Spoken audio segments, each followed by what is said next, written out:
بسم اللہ الرحمن الرحیم۔ آج آن لائن کلاسز میں ہم لوگ اردو ادب میں جس چیز کو پڑھ رہے ہیں وہ ہے اردو غزل۔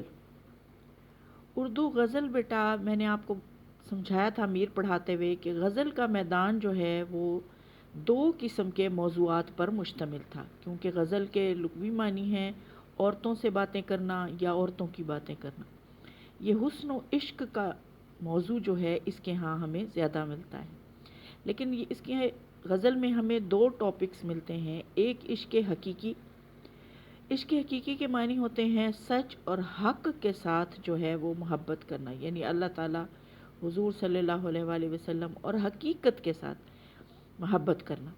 اور ایک اس کے اندر ٹاپک ملتا ہے ہمیں عشق مجازی کا، جس میں دنیا اور دنیا داری سے محبت کرنا، دنیا میں موجود اشیاء سے محبت کرنا، دنیاوی انسانوں سے، دنیاوی حسن و عشق سے، دنیاوی عیش و عشرت سے، یعنی دنیا کی چیزیں جو ہیں جو کہ فانی چیزیں ہیں ان سے عشق کرنا عشق مجازی کہلاتا ہے۔ غزل کے پہلے شاعر ولی دکنی تھے۔ ان کا یہ خیال تھا کہ شغل بہتر ہے عشق بازی کا، کیا حقیقی و کیا مجازی کا، یعنی انہوں نے بھی اپنے شعر میں یہی کہا ہے کہ غزل کی بیس یہ ہے کہ عشق ہونا چاہیے، وہ مجازی ہو وہ حقیقی ہو، بس عشق ہونا چاہیے، یعنی غزل جو ہے وہ بیس کرتی ہے عشق پر۔ ولی دکنی کو غزل کا بابا آدم کہا جاتا ہے اور انہوں نے ہی غزل کی ابتدا کی تھی۔ ان کے بعد پھر میر نے جو ہے غزل کو فائن کیا۔ میر کے بعد پھر بہت سارے دوسرے شعراء کرام نے اس کو جو ہے وہ اس کی شکل بھی بدلی اور اس کے اندر بہت سارا تنوع بھی پیدا کیا۔ لکھنوی دو قسم کے دبستان ہمیں شاعری میں ملتے ہیں، میں نے آپ کو سمجھایا تھا، ایک دلی کا دبستان اور ایک لکھنؤ کا دبستان۔ لکھنؤ کا جو دبستان شاعری ہے اس میں بہت سارے شعراء کرام کے نام ہمیں ملتے ہیں۔ ان میں ایک بڑا نام جو ہے وہ خواجہ حیدر علی آتش ہے۔ آتش بیسیکلی لکھنؤ سے تعلق رکھتے تھے، پیدائش بھی لکھنؤ کی ہے اور زیادہ تر شاعری کا حصہ بھی جو ہے وہ لکھنؤ میں ہی گزارا ہے۔ لکھنؤ ایک ایسا شہر تھا جہاں علم و ادب بہت زیادہ پنپتا تھا، جسے علم و ادب کا گہوارہ کہا جاتا تھا۔ یہاں موجود شعراء کرام میں سے کچھ بڑے نام جو ہے وہ ہمارے سامنے جو آتے ہیں، ان میں سے آتش جو ہے وہ ایک خاص نام ہے۔ آتش کی کتابوں میں ان کا کلیات ہی سب سے اہم ہے، یعنی ان کا تمام جو کام ہے، تمام سخن ہے، ان کی شاعری ہے، تمام اشعار ہیں، سارا میٹیریل ان کا تقریباً جو ہے وہ ایک ہی کتاب کی صورت میں کلیات آتش میں جو ہے اس کو اکٹھا کر دیا گیا ہے۔ آج ہم اپنی جماعت نہم کی اردو کی کتاب کی غزل کا حصہ پڑھ رہے ہیں اور اس میں غزل نمبر 2 جو ہے آتش کی غزل، یہ ہم نے پڑھنی ہے۔ آتش کا تعارف میں نے آپ کو کروایا اور میر کا تعارف کرواتے ہوئے میں نے آپ کو بتایا تھا کہ یہ وہ زمانہ تھا جس میں محبوب اور محبوب کے اعضاء، محبوب کی خوبصورتی، اس کا حسن و جمال، اس چیز کو جو ہے وہ موضوع بنایا جاتا تھا۔ اب ان کے بعد آنے والے شعراء میں بھی ہمیں یہ موضوع بہت زیادہ ملتا ہے، اگرچہ مکمل یہ موضوع نہیں ہے، جیسے میر کے ہاں بھی آپ نے دیکھا کہ وہ دنیا کے فانی ہونے کا بھی ذکر ہے، اگلے شعر میں پھر محبوب کا ذکر ہے، محبوب کے حسن کا ذکر ہے، اس کے ہونٹوں کا ذکر ہے۔ اس طرح سے شاعر جو ہے وہ غزل لکھتے تھے، اور غزل آپ کو میں نے سمجھایا تھا کہ غزل اپنے اندر اس کا ہر شعر جو ہے وہ ایک پورا مفہوم لیے ہوئے ہوتا ہے۔ غزل نظم سے الگ ہی اسی صورت میں سمجھی جاتی ہے کہ نظم ایک ٹاپک کی صورت میں ساری جو ہے وہ اسی ایک عنوان کے تحت مربوط اشعار کی صورت میں آتی ہے، جبکہ غزل کا ہر شعر اپنے اندر مکمل معنی رکھتا ہے۔ اس کا پہلا شعر بیٹا دیکھیے، رخ و زلف پر جان کھویا کیا، اندھیرے اجالے میں رویا کیا۔ اس میں نے آپ کو بتایا تھا کہ غزل کی جو شعری اصطلاحات ہیں، ان شعری اصطلاحات میں قصیدہ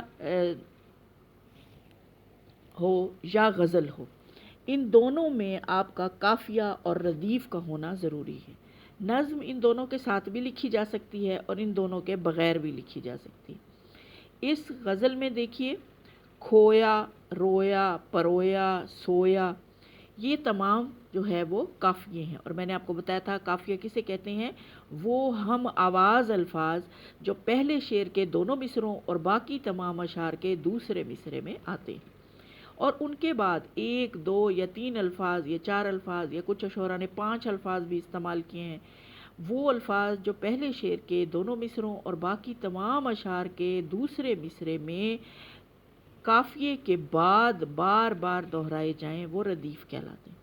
قافیہ مذکر بولا جاتا ہے، ردیف مؤنث بولی جاتی ہے، ٹھیک ہے بیٹا۔ اس کے اندر جو ہے آپ دیکھیے رخ و زلف پر جان کھویا کیا، اندھیرے اجالے میں رویا کیا۔ اب یہ عشق مجازی کا شعر ہے۔ میں نے آپ کو بتایا تھا عشق مجازی کیا ہوتا ہے کہ دنیاوی محبوب کو تصور میں لا کر، وہ ضروری نہیں ہے کہ وہ واقعی کوئی محبوب ہو، یہ ایک طرز ہے صرف، ٹھیک ہے۔ کچھ شعراء کرام کی حقیقت ہے ان کی زندگی میں کوئی محبوب نہیں تھا، لیکن چونکہ شاعری اسی طرز پر چل رہی تھی، اسی لیے انہوں نے اس مضمون کو بھی بیان کیا۔ تو یہاں وہ کیا کہہ رہے ہیں، رخ کے معنی ہے بیٹا چہرہ، زلف کے معنی آپ بال لکھیں گے، ویسے زلف کے معنی ہوتے ہیں گندھے ہوئے بال، جن کو ہم مینڈیاں بولتے ہیں نا، تھوڑے بال لے کے ان کو باریک جو ہے وہ مینڈیاں بنا لینا، چھوٹی چھوٹی چٹیاں باریک باریک، اصل میں زلف اس کو کہا جاتا ہے، لیکن یہاں بال کے معنی میں اوور آل بال، گیسو، اس کے معنی میں آئے گا، ٹھیک ہے۔ جان کھویا کیا، کھونا کے معنی کیا کہتے ہیں، قربان کر دینا، نثار کر دینا، وار دینا۔ اندھیرے اجالے میں رویا کیا، اجالا کسے کہتے ہیں، روشنی کو، اندھیرا کسے کہتے ہیں، تاریکی کو، ٹھیک ہے۔ اب یہاں پر وہ کیا کہہ رہے ہیں کہ جب میں نے محبوب سے محبت کی، اس کے عشق میں نے جان قربان کر دینے جتنا میرا جذبہ جو ہے وہ موجود تھا، اور کس چیز نے متاثر کیا کہ میں اس کے چہرے کو دیکھتا تھا تو اس میں کھو جاتا تھا، اس کے بالوں کو دیکھتا تھا تو اس میں کھو جاتا تھا، میری جان جو ہے وہ اس پر نثار تھی، ٹھیک ہے۔ اور جب میں نے ان جذبات کے ساتھ اپنی محبت کا آغاز کیا، اپنی محبت کو برتا، تو پھر کیا کیا کہ میرے لیے دن اور رات کا رونا میرا مقدر بن گیا، پھر اندھیرا ہوتا یا اجالا ہوتا، یعنی دن اور رات کا تصور اس نے یہاں لیا ہے کہ پھر میں روتا ہی رہا، یعنی پھر میں تمام عمر روتا رہا، پھر مجھے کبھی بھی زندگی میں کوئی لمحہ سکون کا میسر نہیں آ سکا۔ یہ بیٹا عشق مجازی ہے، یعنی شاعر یہ کہہ رہے ہیں کہ جب میں نے محبوب کے حسن سے متاثر ہو کر اس پر جان وار دینے کا ارادہ کیا، اور اس پر جان وار دینے کے ارادے کی اس چیز مضبوطی نے مجھے یہ احساس دلا دیا کہ میری محبت جو ہے وہ سچی ہے، تو پھر اس کے بعد ظاہر ہے کہ میں نے آپ کو بتایا تھا کہ ہمیں شاعری میں جو ایک روایتی محبوب ملتا ہے وہ ہمیشہ جو ہے وہ بے پرواہ ہے، وہ سنگ دل ہے، وہ ظالم ہے، وہ اپنے عاشق کا جو شاعر ہے اس کی محبت کا جواب محبت سے نہیں دیتا ہے، وہ اس کے جذبات کی قدر نہیں کرتا ہے، وہ اس کو ان الفاظ میں، ان خیالات میں شریک نہیں کرتا ہے جس میں کہ وہ ہونا چاہتا ہے، تو پھر وہ ظاہر ہے اس کے لیے یہ بہت ہی دردناک لمحہ ہے، اس کے لیے یہ بہت ہی مشکل زندگی ہے کہ جو جہاں انسان کو دیکھیں بیٹا، ایک چھوٹی سی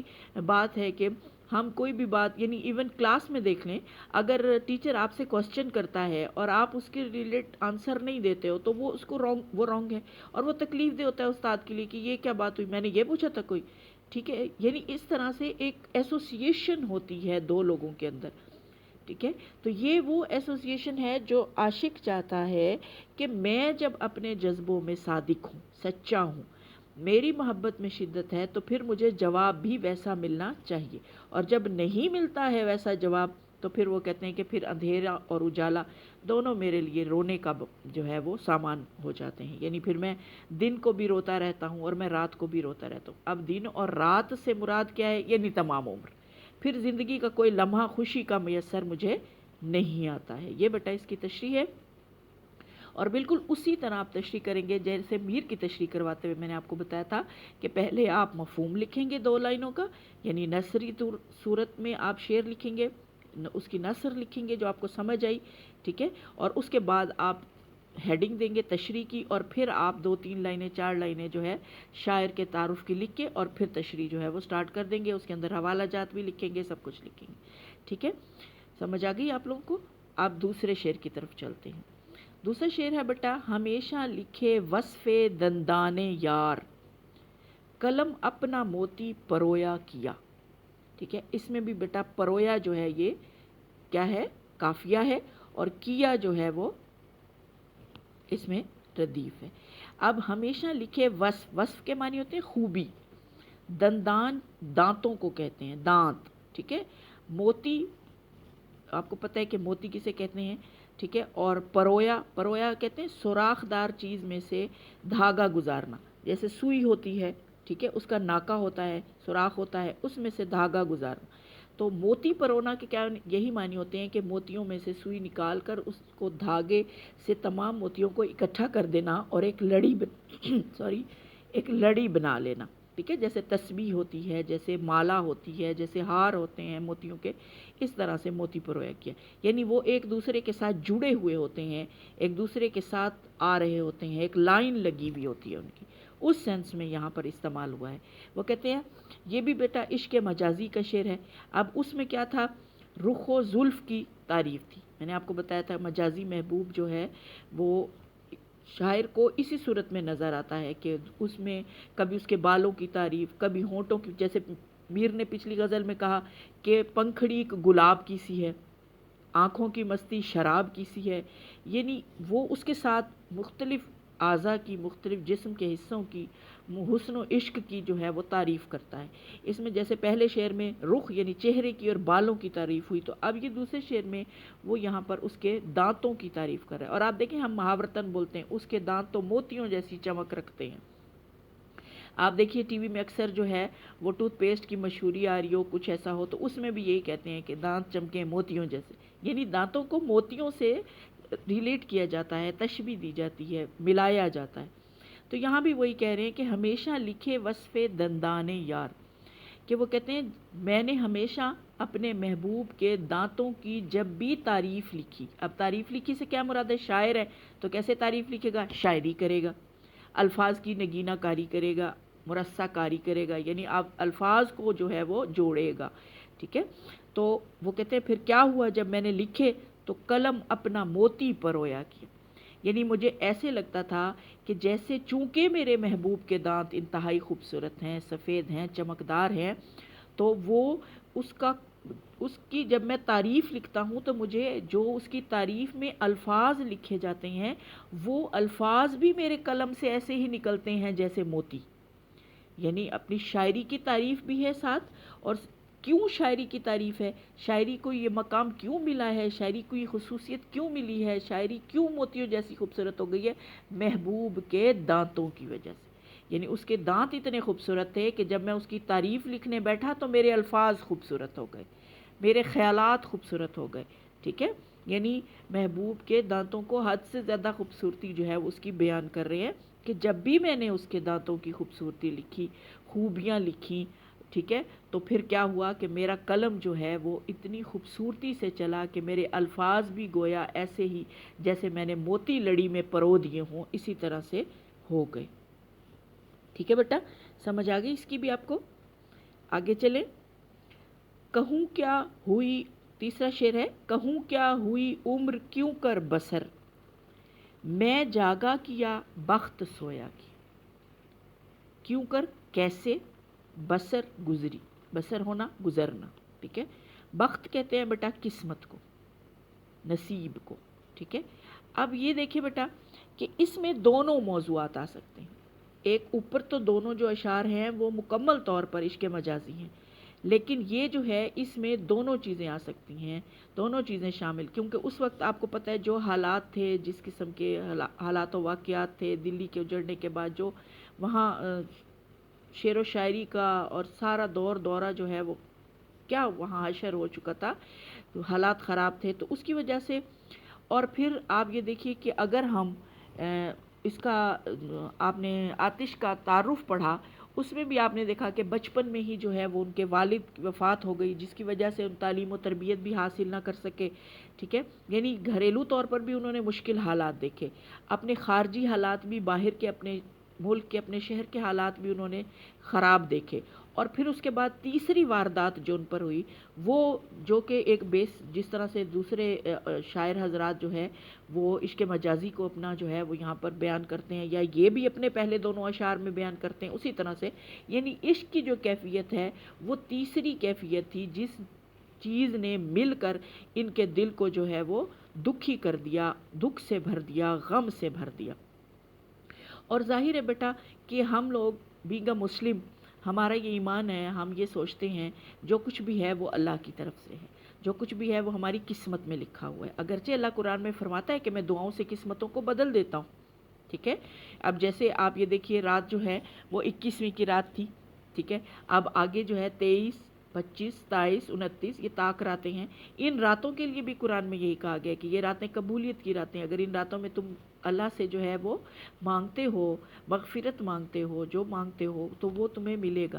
اور جو کہتے ہیں نا کہ یہ بس جاؤ جو مرضی ہونا ہے ہو جائے، قسمت میں جو لکھا ہے وہی ہوگا، بے شک قسمت میں لکھا ہوتا ہے، لیکن جب اللہ فرما دیتا ہے کہ میں دعاؤں کو قسمت سے بدل دیتا ہوں تو اس کا مطلب ہے کہ ہم اپنی کوشش کر کے، نیک اعمال کر کے، اچھے کام کر کے، اللہ سے دعا کر کے، اللہ سے رشتہ بنا کے ہم اپنی قسمت کو اللہ سے بدلوا سکتے ہیں، ٹھیک ہے۔ تو یہاں شاعر یہی کہہ رہا ہے کہ میں تمہیں کیسے بیان کروں، کہوں کیا ہوئی عمر کیوں کر بسر، یعنی وہ کہتے ہیں میں اب کیا کہوں تمہیں، میں کیسے بتاؤں تمہیں کہ میری عمر کیسے بسر ہوئی، کیسے گزری۔ وہ کہتے ہیں میں تمہیں ایک مصرے میں بتا سکتا ہوں کہ میں جاگا کیا بخت سویا کیا، کہ جب جس کا نصیب سو جائے پھر وہ خود تو نہیں سو سکتا، یعنی اب سونا کس چیز کی علامت ہے، سکون کی علامت ہے، اطمینان کی علامت ہے، اور کہتے ہیں نا کہ اتنی مشکل آ گئی ہے کہ راتوں کی نیندیں حرام ہو گئیں، یعنی اس کا مطلب ہے کہ نیند کا اڑ جانا مشکل کی علامت ہے، تو وہ یہاں پر کیا کہتے ہیں، میں جاگا کیا بخت سویا کیا، یعنی چونکہ میرا بخت سو گیا، ٹھیک ہے، اس لیے میں جاگتا رہا، میں نے کوشش تو بہت کی کہ میں اپنے بخت کو جگا سکوں، لیکن میں اس میں کامیاب نہ ہو سکا، میرا نصیب، میرا بخت جو ہے وہ سویا رہا۔ سویا رہا سے مراد کیا ہے کہ جو میں نے چاہا وہ مجھے نہیں ملا، مجھے مایوسی ملی، مجھے دکھ ملے، مجھے آلام ملے، مجھے مصائب ملے، مجھے مسائل ملے۔ تو جب میں نے یہ ساری چیزیں برداشت کیں، یہ ساری چیزیں بھگتیں، یہ ساری چیزیں دیکھیں، تو پھر میں نے یہی سوچا کہ یہی میرا نصیب ہوگا۔ تو وہ کہتے ہیں کہ جب میرا ایسا نصیب ہے جس میں دن رات کا رونا ہے، جس میں مشکل ہے، جس میں کوئی خوشی میسر نہیں ہے مجھے، تو پھر میں اپنی عمر کیسے گزری تمہیں کیسے بیان کروں، یعنی عمر کی جو ہے وہ اپنی سختی کو، عمر کی تکالیف کو میں تمہیں کیسے بتاؤں، یہ تو ناقابل بیان ہے، یہ کیفیت تو ناگفتہ بے ہے، ٹھیک ہے۔ یہ بیٹا اس کی تشریح ہے، آپ کو سمجھ آ گئی ہوگی امید ہے۔